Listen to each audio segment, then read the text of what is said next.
आता एक मोठी बातमी बघूयात। अमरावतीच्या तिवसा मतदारसंघात आमदार राजेश वानखेडेंनी शिवीगाळ आणि मारण्याची धमकी दिल्याचा आरोप करण्यात आलाय।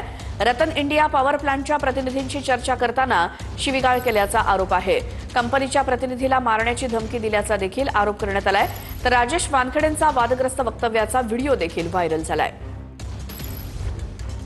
आप कलेक्टर को बोला कि उसको महिला पूछना के भेज दिया, उसको बोला मैंने सुबह तू साला पैकेट लेके आ गया वहां से करके। सर त्या मीटिंग मध्ये आम्ही पूर्ण ऑथॉरिटी घेऊन का 15 दिवसांपासून हे करू तसा गोळगोळ मग नाही आता तू काशी तुझ्या घरी येऊन मारन मी तुले। सर मी नाही काय म्हणून राहिलो साठी घरी योजना राबवण्याचा निर्णय आपण या ठिकाणी करतोय।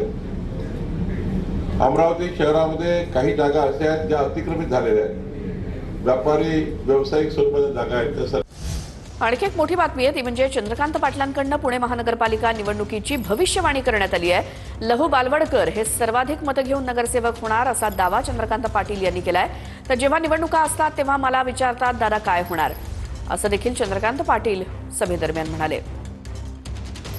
बालवडकरच महाराष्ट्रातील हायएस्ट मतं घेतील। साधारणतः महाराष्ट्राच्या राजकारणामध्ये ज्या ज्यावेळेला निवडणुका असतात त्यावेळेला भले भले मला विचारतात की दादा काय होईल, आणि ते माझं दत्तावर खरं ठरलं। 2017 साली या महानगरपालिका मुंबईच्या निवडणुका झाल्या त्यावेळेला भारतीय जनता पार्टीचे फक्त 29 मेंबर होते, शिवसेनेचे 82 होते आणि निवडणुका उशीर झाल्या। देवेंद्र मला म्हणाले मुख्यमंत्री मध्ये की दादा निवडणूक जवळ आली आहे, काय तुझा अंदाज आहे? म्हटलं 82। म्हटलं नाही शिवसेनेच्या विचारात नाही, मी आपल्या विचारात, आपले 29 आहेत, 82 होते। म्हटलं लिहून ठेव ना 82, आले 82।